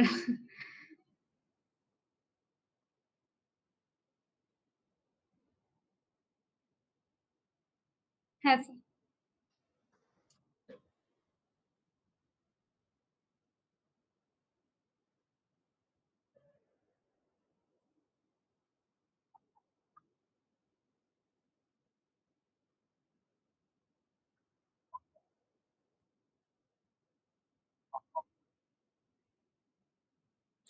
Quantitative আচ্ছা। আ এইভাবে বলা আমার যতদূর ধারণা এভাবে বলা পসিবল নয়। এবার কোয়ালিটেটিভ রিসার্চ আমি কি রিসার্চ করছি সেটাও আমাকে কিন্তু দেখতে হবে। এবার ধরুন আমি রিসার্চ করছি আকবরের সময়ের শিক্ষা ব্যবস্থা কেমন ছিল বা বেগম রোকেয়ার সময়ে নারীদের শিক্ষার অবস্থা কেমন ছিল। এটাও একটা কোয়ালিটেটিভ রিসার্চ। আবার আমি কোনো অটিজমের ডিসঅর্ডার রয়েছে এমন কোনো বাচ্চাকে নিয়ে আমি কাজ করছি, কেস স্টাডি করছি। সেটাও কিন্তু একটা কোয়ালিটেটিভ রিসার্চ। সুতরাং রিসার্চের অ্যাপ্রোচ এর উপর ডিপেন্ড করবে না যে সেটা কতটা রেলেভেন্ট, রিসার্চের নেচার মানে আমি যেই রিসার্চটা করছি সেইটার উপর কিন্তু ডিপেন্ড করবে। এবার আমি দেখছি যে ব্রেস্ট ক্যান্সারের অ্যাওয়ারনেস কতখানি রয়েছে, অ্যাওয়ারনেস দেখতে চাইছি। এটা কিন্তু একটা কোয়ালিটেটিভ রিসার্চ হতেই পারে। হ্যাঁ, তাহলে সেইটা নিশ্চয়ই অনেকটাই রেলিভেন্ট। এবার আমি ধরুন কিছু এমন কোনো রিসার্চ করছি যেটা কোয়ান্টিটেটিভ ওয়েতে করছি, কিছু কোয়ান্টিটেটিভ ডেটা পাচ্ছি, স্ট্যাটিস্টিক্যাল অ্যানালিসিস করে জেনারেলাইজ করে একটা রেজাল্ট বার করছি। কিন্তু সেটাই মানে আমি কোয়ান্টিটেটিভ রিসার্চ করছি নাকি কোয়ালিটেটিভ রিসার্চ করছি সেইটা কিন্তু মানে মেইন ফ্যাক্টর না। সেইটা আজকের সময়ে কতটা উপযোগী সেইটা কিন্তু আমাকে দেখতে হবে।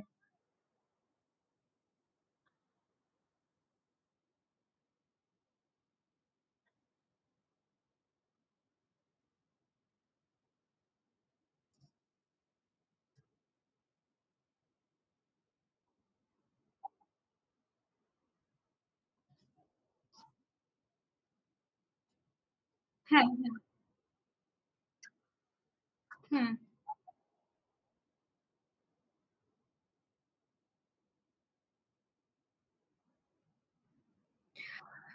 Sir hello sir. আপনার আপনার এই আপনার এই প্রশ্নটার সাথে একটু আমি মানে আমারও এড করতে ইচ্ছা যাচ্ছে প্রশ্ন আরেকটু মানে আরেকটু বাক্য। যেটা হচ্ছে রিসার্চ এর ক্ষেত্রে সবসময় কি রেজাল্ট বেরোবে? সেখানে কি এরর থাকতে পারে না? সেক্ষেত্রে যদি এরর থেকে যায় সেক্ষেত্রে কোয়ালিটেটিভ এ এরর থাকার সম্ভাবনা বেশি না কোয়ান্টিটেটিভ এ এরর থাকার সম্ভাবনা বেশি? যেটা রিসার্চ এরর যদি আমি ভাবি আরকি। আচ্ছা। আ ১ম এ হচ্ছে কোয়ান্টিটেটিভ রিসার্চ এর লঞ্জিভিটি বেশি নাকি কোয়ালিটেটিভ রিসার্চ এর রেজাল্ট এর? আ কোয়ান্টিটেটিভ রিসার্চ এ যেমন আমরা কিছু ক্লোজ এন্ডেড কোয়েশ্চেন নিয়ে ডিল করি। শুধুমাত্র সেই আনসার গুলোই দিতে পারবে যেটা রিসার্চার সিলেক্ট করে রেখেছে অলরেডি। নিজে থেকে কিছু বলতে পারছে না। সুতরাং সেখানে কি হয় ইন্ডিভিজুয়াল স্যাম্পল এর ইফেক্ট টা কিন্তু অনেকটা কমে যায়। সুতরাং সেই রেজাল্টটার জেনারেলাইজ করতে বেশি সুবিধা হয়। কিন্তু কোয়ালিটেটিভ রিসার্চে আমরা কিছু সিলেক্টেড স্যাম্পল থেকে ডেটা নিই, তাদের স্টেটমেন্ট নিই।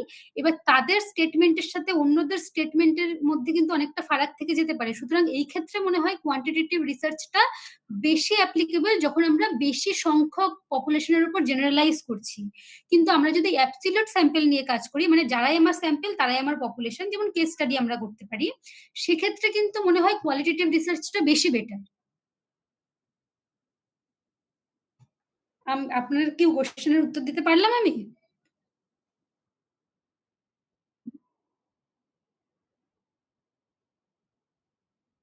এইভাবে কি কম্পেয়ার হয়? মানে এইভাবে কি আমি ডিসাইড করতে পারি? যদি কোয়ালিটেটিভ রিসার্চের দরকার নাই হতো, তাহলে মিক্সড মেথড হ্যাঁ, হ্যাঁ, হ্যাঁ, হ্যাঁ, একদমই,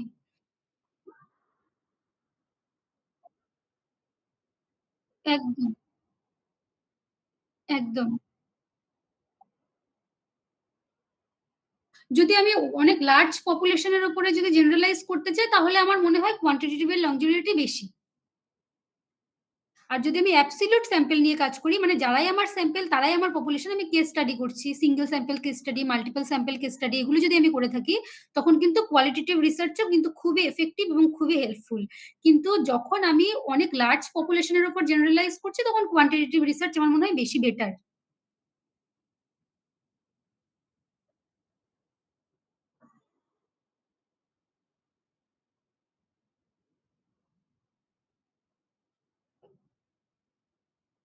হুম,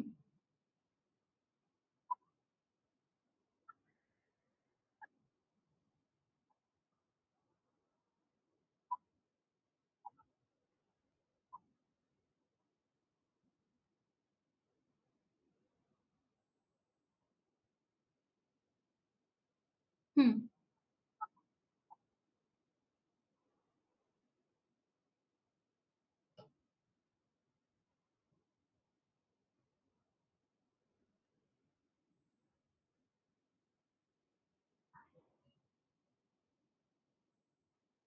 হুম, হুম, হুম,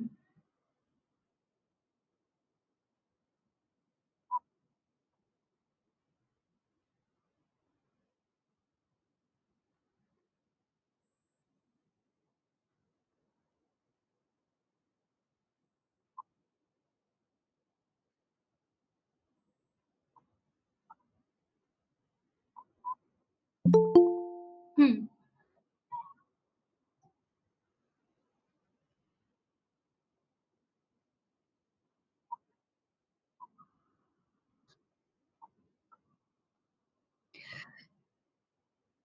একদম।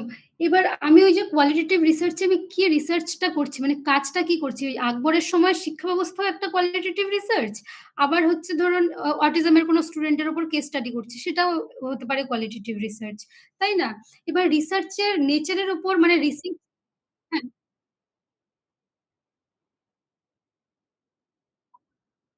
হ্যাঁ, হুম, হ্যাঁ,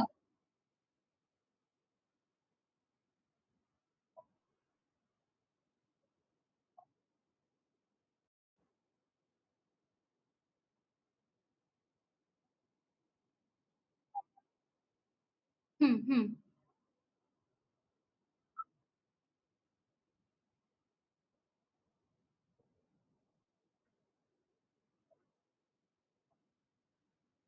হুম, হ্যাঁ, হ্যাঁ,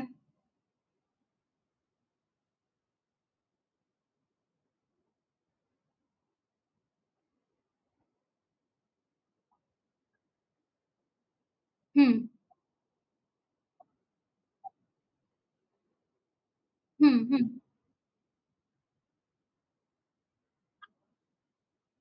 এবার ধরুন আমি সেই স্যাম্পল গুলোর কাছ থেকে কোয়ালিটেটিভ ডেটা নিচ্ছি। মানে আপনি যেটা বলেছেন একদমই ঠিক। মানে সত্যি এরকম একটা কোয়েশ্চেন রেইজ হওয়া উচিত। এবার ধরুন কোয়ান্টিটেটিভ ডেটা তো আমি পেলাম। আমি পরে ২০ বছর পরে বা ১০ বছর পরে গিয়ে দেখছি কারণগুলো বদলে গেছে।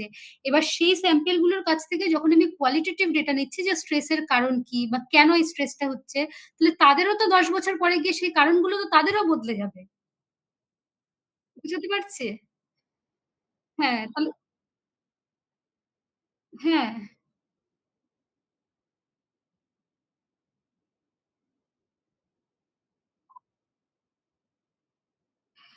হ্যাঁ, করতে পারে। করছে এবার ধরুন হ্যাঁ, সেটাই মানে লং রান তো অবশ্যই করতে পারে। কিন্তু ওই যে রিসার্চটা আমি কি রিসার্চ করছি সেটার উপরে ডিপেন্ড করবে। মানে কোয়ালিটেটিভ রিসার্চও অনেক ধরনের হয়, কোয়ান্টিটেটিভ রিসার্চও অনেক ধরনের হয়, অনেকভাবে হয়। এবার আমি কতটা কন্ট্রোল করতে পারছি রিসার্চার, কতটা এররলেস করতে পারছি সেটার উপরে তো অবশ্যই ডিপেন্ড করবে। আচ্ছা, আরেকটা প্রশ্ন ছিল হ্যাঁ, হ্যাঁ, হ্যাঁ, হ্যাঁ।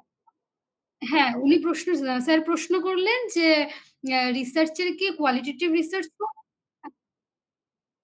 হ্যাঁ, হ্যাঁ, আমি একটু বলতে যাচ্ছি, এটা একটু আর্গুমেন্ট হয়ে যাচ্ছে। এইটার কিন্তু কোনো নিয়ম নেই যে কোনটা বেশি মানে লং রানে কোনটা বেশি টিকে থাকবে। তার কারণ হচ্ছে আমরা কোয়ালিটেটিভ রিসার্চে যেটা রুমটিও বলছে এবং যেটা নিয়মে আমরা করি, সেটা হচ্ছে যেরকম কেস স্টাডিও করছি, তার সঙ্গে আবার আমরা দেখছি কি যে একটা পুরোনো জিনিসকে নতুন করে তার প্রেজেন্ট রেলেভেন্স কতটা আছে সেটা স্টাডি করার চেষ্টা করছি। সেটারও যেরকম একটা গুরুত্ব রয়েছে, আবার যখন আমরা কোয়ান্টিটেটিভ ডেটা নিচ্ছি, সেই কোনো একটা হয়তো গ্রামের বা কোনো একটা ডিস্ট্রিক্টের বা কোনো একটা গ্রুপ অফ স্কুলের, তাহলে সেইটার থেকে যেটা বেরিয়ে আসছে সেটাও আমাদের কাছে ইকুয়ালি ইম্পর্টেন্ট। এবার লং স্ট্যান্ডিং কোনটা আমরা বেশি দিন ইউজ করতে পারবো বা কোনটা আমাদের স্টেক হোল্ডার্সদের হেল্প হবে, সেটা কিন্তু রিলেটিভ ব্যাপার, সেটা ভেরি করবে। হ্যাঁ, তাহলে এবার কোনো কাজ হয়তো লং স্ট্যান্ডিং থাকতেই পারে। আবার কোনো কাজ যেগুলো ডেটাবেস মেইনলি, সেগুলো কিন্তু লং স্ট্যান্ডিং নাও হতে পারে। কারণ আমি তো এই সময়ের ডেটাটা নিয়ে কাজটা করছি। সেটা আগামী ২০ বছর, আগামী ৫০ বছরে সেটার কতটা ইফেক্ট থাকবে, সেটাও আবার কিন্তু ডিপেন্ড করবে। যেমন আমার কাছে অনেকে ওমেন এডুকেশন এর উপর কাজ করেছে। নারী শিক্ষার উপর, মানে চাইল্ড এডুকেশন এর উপর, গার্ল চাইল্ড এডুকেশন এর উপর। তাহলে সেগুলো এখন যে পরিস্থিতি, যে অবস্থায় আছে, আগামী মানে ১০ বছর ২০ বছর পরে সেইটা সেইভাবে নাও থাকতে পারে আরকি। তখন সেটা ফর দ্যা বেটার হতে পারে। তখন এই ডেটাটা তো আ কিভাবে সেটা স্ট্যান্ড করবে? সেটা তো তখন আর স্ট্যান্ড করবে না। সেইজন্যেই তো রিসার্চ। সেইজন্যই তো আমরা বারে সেইটাকে স্টাডি করার চেষ্টা করি, নতুন করে স্টাডি করার চেষ্টা করি।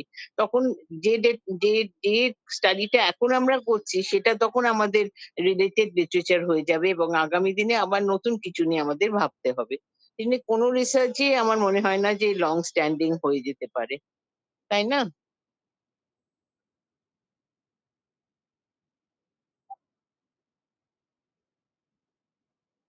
হ্যাঁ, হ্যাঁ, হ্যাঁ। কনটেক্সট ওয়াইজ, টাইম ওয়াইজ ও খুব ইম্পোর্টেন্ট কিন্তু। হুম, thank you, thank you. Thank you. হ্যাঁ, আরেকটা প্রশ্ন ছিল যে কোয়ালিটেটিভ রিসার্চ বা কোয়ান্টিটেটিভ রিসার্চ তার কি ফাইন্ডিংস বা রেজাল্ট আসবেই, তাই তো স্যার? রবিন স্যার। হুম। হ্যাঁ, ম্যাডাম। হ্যাঁ, হ্যাঁ, ওখানে কি রিসার্চ কোনো যখন হ্যাঁ, এরর ঘটে যেতে পারে বা যদি ঘটে যায় তখন সেক্ষেত্রে কি রেমেডিস থাকবে? হ্যাঁ, ১ম কথা হচ্ছে আমাদের একটা কথা উঠে এলো এরর, আর একটা হচ্ছে ফাইন্ডিংস। ১ম এ আমরা দুটোকে আলাদা করি। ১ম কথা হচ্ছে রিসার্চ যখন আমরা করছি, সেটা কোয়ালিটেটিভ হোক, কোয়ান্টিটেটিভ হোক, যেই রিসার্চই হোক না কেন, ফাইন্ডিংস আমার একটা আসবেই। এবার ফাইন্ডিংস আসার পরে ফাইন্ডিংস এ কতটা এরর হলো বা কতটা রিসার্চে কতটা এরর হলো যার জন্য ফাইন্ডিংসটা এরকম হতে পারতো, এরকম হলো না, বা কতটা বদলে গেল।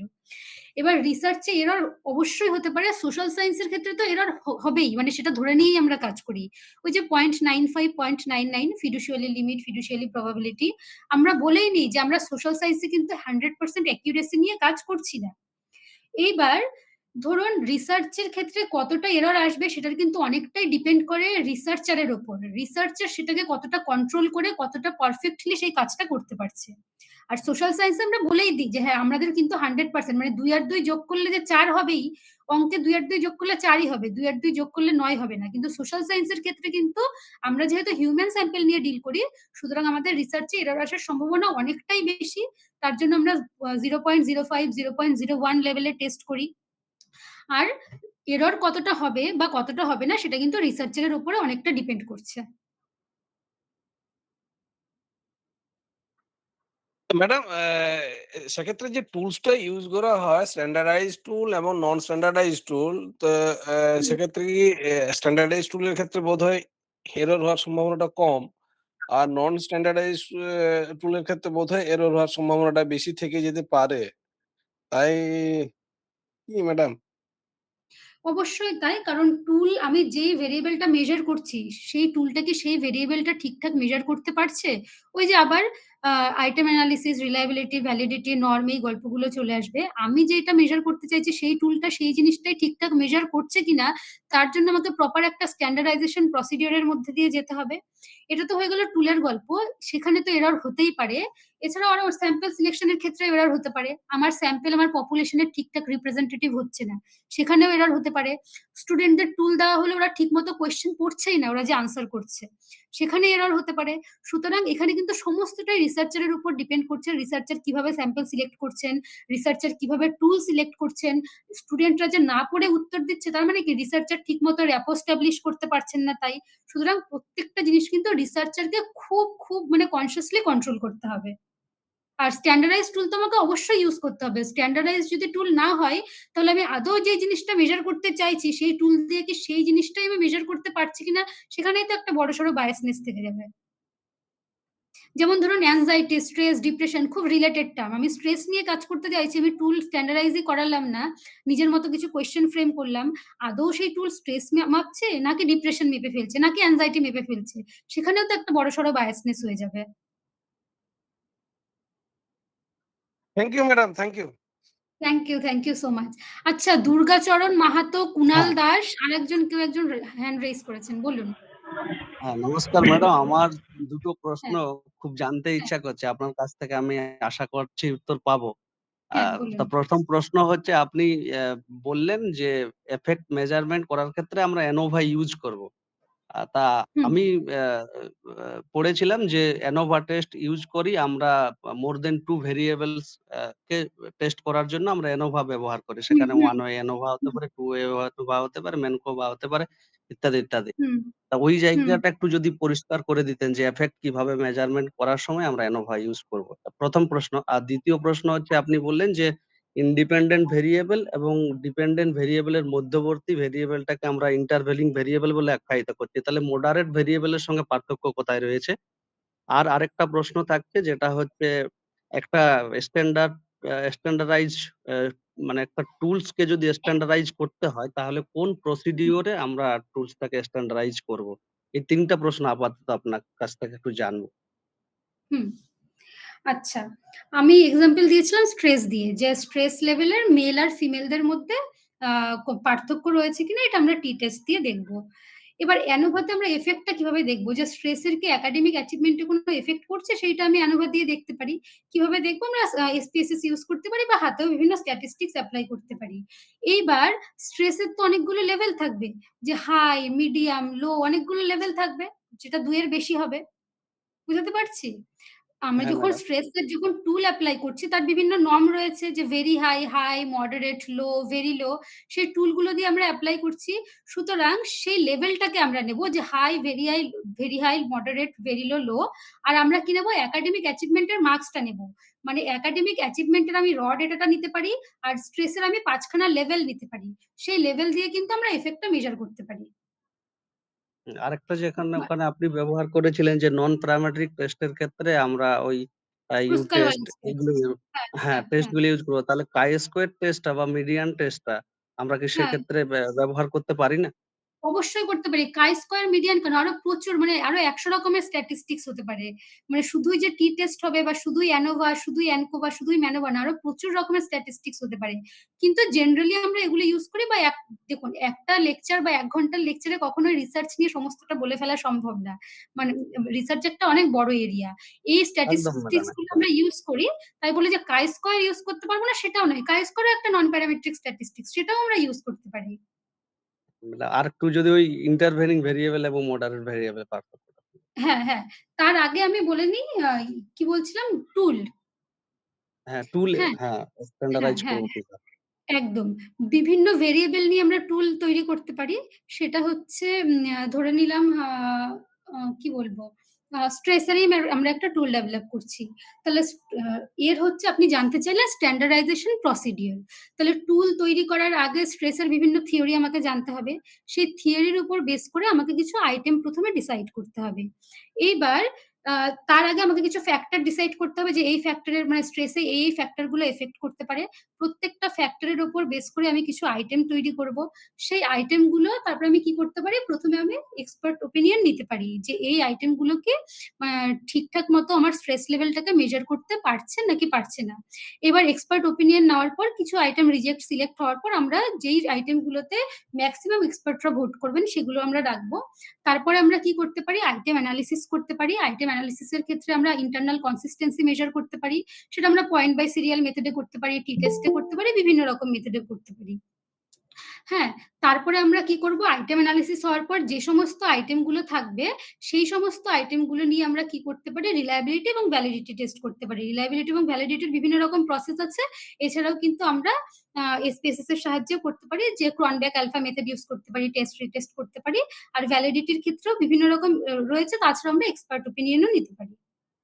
আর তারপরে রিলায়েবিলিটি ভ্যালিডিটি হয়ে যাওয়ার পরে আমাকে একটা নর্ম স্ট্যাবলিশ করতে হবে আমার টুলের জন্য, যে এই যে স্ট্রেসের যে লেভেলটা ধরে নিলাম সব থেকে কম যে স্টুডেন্ট পাচ্ছে সে 20 পাচ্ছে, সব থেকে বেশি যে পাচ্ছে 100 পাচ্ছে। তাহলে 20 এবং 100 এর রেঞ্জের মধ্যে কত থেকে কত পেলে হাই, মিডিয়াম, লো, ভেরি লো, ওই রেঞ্জটা আমাকে কিন্তু স্ট্যাবলিশ করতে হবে।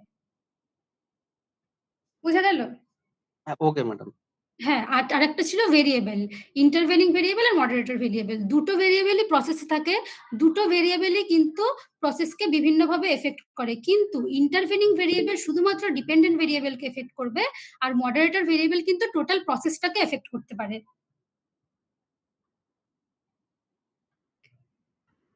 বুঝতে পেরেছেন? যেরকম ধরুন ইন্টেলিজেন্স হচ্ছে একাডেমিক অ্যাচিভমেন্টে এফেক্ট করবে, কিন্তু ইন্টেলিজেন্সকে টিচারের পড়ানোকে কোনো এফেক্ট করবে? টিচার তো টিচারের মতোই পড়াবে। কিন্তু যদি এনভায়রনমেন্টের কোনো প্রবলেম থাকে তাহলে স্টুডেন্টেরও পড়তে সমস্যা হবে, টিচারেরও পড়াতে কিন্তু সমস্যা হবে। তাহলে একটা ভেরিয়েবল ইন্টারভেনিং ভেরিয়েবল কি ডিরেক্টলি ভিজিবল নয়? ডিরেক্টলি মানে হ্যাঁ, আমি আপনাকে যে এক্সাম্পলটা দিয়েছি ধরুন যে না, ডিরেক্টলি ভিজিবল নয়।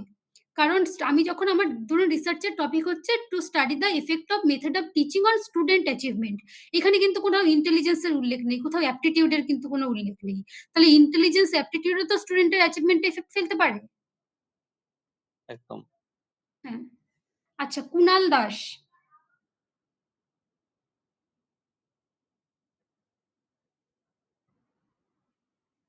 কুনাল দাস আরেকজন হ্যান্ড রাইজ করেছে।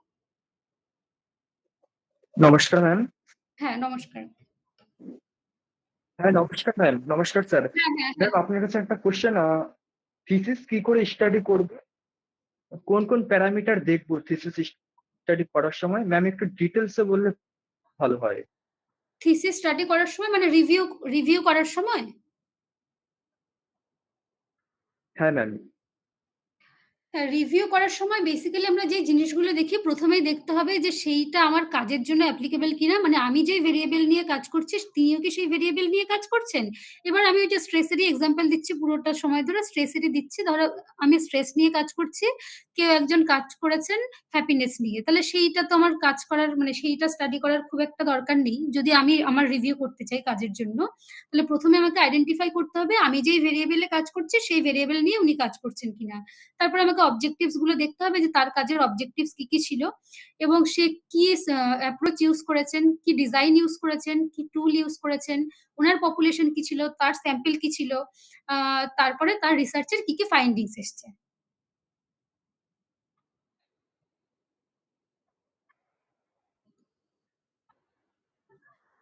ঠিক আছে ম্যাম।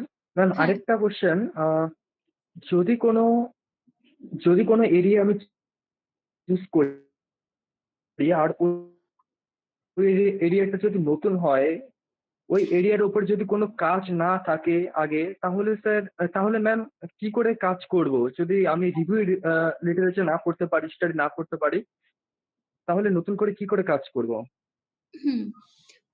কোনো এরিয়া তুমি বলছো কখনো কোনো কাজ হয় না, তাহলে তুমি নতুন করে কিভাবে কাজ করবে? এবার তুমি বলো তুমি যে সেই এরিয়াটাতে কাজ করবে সেটা তুমি সিলেক্ট করলে কিভাবে?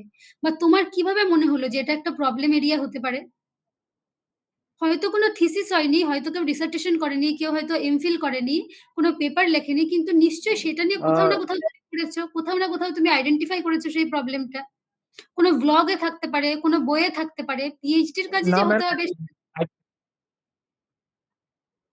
কুনাল, আমি তোমার কথা আইডেন্টিফাই বুঝতে বলতে ম্যাম পারছি না। পরিস্থিতি দেখে তারপরে। হ্যাঁ, হ্যাঁ, বলো। ম্যাম শুনতে পাচ্ছেন? ম্যাম বলছি পরিস্থিতি দেখেও তো কখনো কখনো যে আইডেন্টিফাই। ম্যাম আমি মেসেজ করে দিচ্ছি তাহলে। হ্যাঁ, পরিস্থিতি দেখেও কখনো কখনো আইডেন্টিফাই, বলো, শুনতে পাচ্ছি।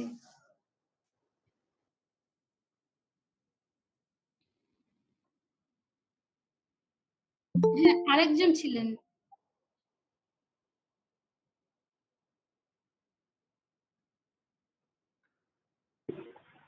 আচ্ছা ম্যাম, আমি একটু জানতে চাইছিলাম, যদি ধরুন জয়েন্ট ইম্প্যাক্ট আমি দেখতে চাইছি মানে ডিপেন্ডেন্ট ভেরিয়েবল উপর, মানে যেখানে অনেকগুলো ভেরিয়েবল রয়েছে সেখানে ধরুন তিনটে ইন্ডিপেন্ডেন্ট ভেরিয়েবল এবং একটা ডিপেন্ডেন্ট ভেরিয়েবল।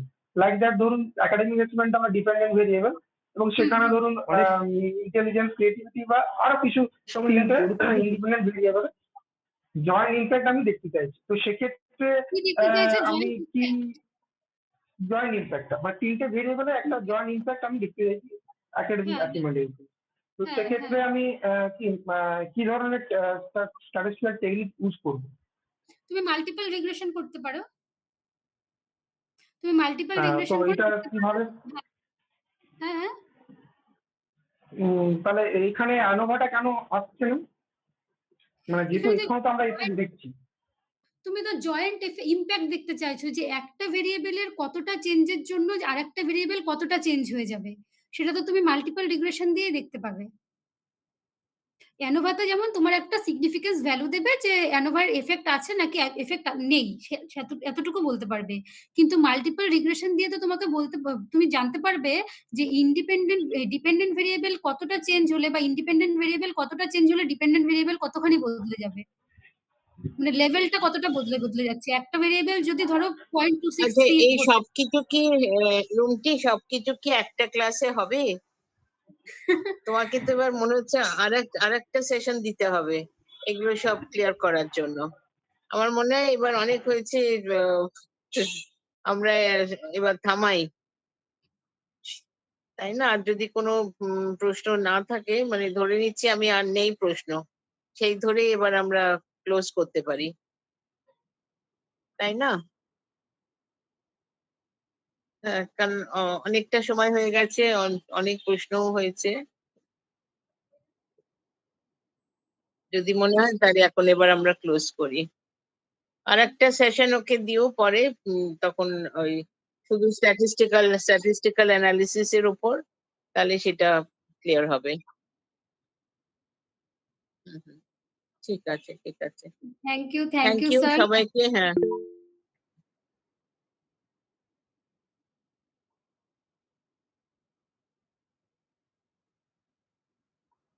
আহ, আর আর আর আমাকে আর কিছু বলতে হবে না, আমি তো একটুখানি বলেছি। আরো আরো এরকম ধরনের অনুষ্ঠান অর্গানাইজ করা হোক। সবার পক্ষে এটা মানে খুবই মানে প্রয়োজন এগুলো জানার। আর রুমটি এত সিম্পল ভাবে পুরো রিসার্চটাকে বুঝিয়ে দিয়েছে যে কিভাবে করতে হয়। হ্যাঁ, সেই জন্য আমার মনে হয় সবার কাছে এটা পৌঁছেও গেছে। আমি আশা রাখবো ভবিষ্যতে আরো এরকম বৈঠকি হোক এবং আমাদের সবার জন্যই এটা খুব উপকার, সবাই আরো বেশি আর কি আহ, উপকারিতা পাক, মানে তারা আরো বেশি বেনিফিটেড হোক, এটাই আমি চাইবো। হুম, ঠিক আছে। ঠিক।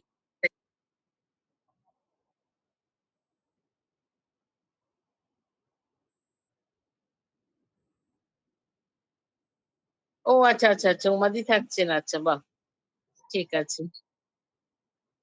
আচ্ছা, আচ্ছা। Thank you, thank you. Thank you ma'am, thank you sir. একজন লিখেছে স্ট্যাটিস্টিক্স এর ক্লাস। আমরা কিন্তু একটা স্ট্যাটিস্টিক্যাল অ্যানালিসিস এর উপরে যে কোয়েশ্চেন গুলো ছিল যে এফেক্ট কিভাবে দেখবো, অ্যানোভা নয়, কেন মাল্টিপল রিগ্রেশন বা দুইয়ের বেশি ইন্ডিপেন্ডেন্ট ভেরিয়েবল হলে কিভাবে করব, সেগুলো কিন্তু আমরা একটা এসপিএসএস এর থ্রুতে একটা ক্লাস করে কিন্তু করতে পারি। হ্যাঁ, সেইগুলো তাহলে বুঝতে বেশি সুবিধা হবে, মানে বলে বোঝানো। হ্যাঁ হ্যাঁ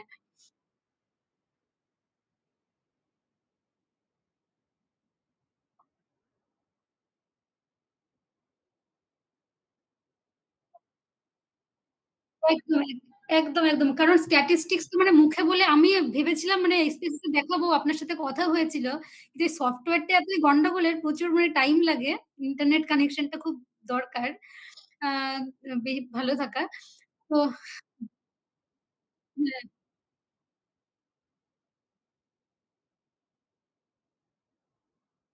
এক একদম। তাহলে মানে কনফিউশন গুলো তাহলে ক্লিয়ার হবে। কারণ স্ট্যাটিস্টিক্স টা তো মুখে বলে বোঝানোটা একটু ডিফিকাল্ট। আর পিএইচডির ক্ষেত্রে আমরা লার্জ স্যাম্পল নিয়ে, প্রচুর স্যাম্পল নিয়ে কাজ করি। মানে সুতরাং স্ট্যাটিস্টিক্স ইউজ করে কিভাবে, বা এই যে টুলের কনস্ট্রাকশন একজন জিজ্ঞেস করছিলেন যে কিভাবে করব। মানে মুখে বলে যতটা বোঝানো গেল, করে দেখালে আরো হয়তো ওনার বেশি মানে বুঝতে ভালো সুবিধা হতো। এটাই আরকি। আমার নিজের স্ট্যান্ডার্ডাইজ করা টুলও আছে আগ্রা সাইকোলজিক্যাল অ্যাসোসিয়েশনে, আপনারা দেখতে পারেন। সেখানেও আছে। বা আমরা যদি সেটা নিজেরা করে সফটওয়্যারের মাধ্যমে কিভাবে আমরা করি স্ট্যান্ডার্ডাইজ, সেইটা করে দেখালে আরো বেটার মানে বুঝতে সুবিধা হবে। বা কেন কোথায় অ্যানোভা ইউজ করব, কোথায় মাল্টিপল রিগ্রেশন ইউজ করব, কেন করব, সেগুলো কিন্তু আমরা যখন হ্যান্ডস অন করব তখন কিন্তু বেশি বেটার হবে বুঝতে।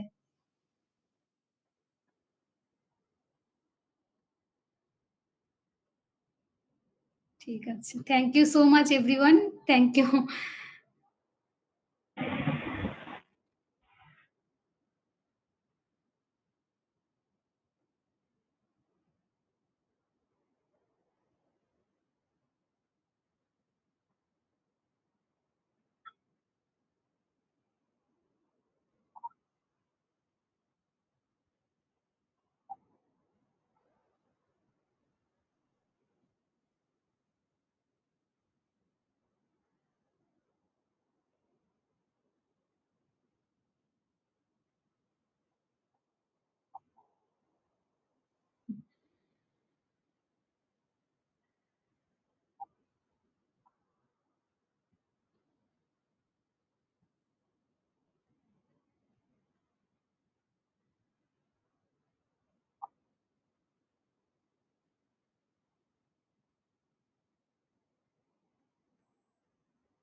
একদম একদম।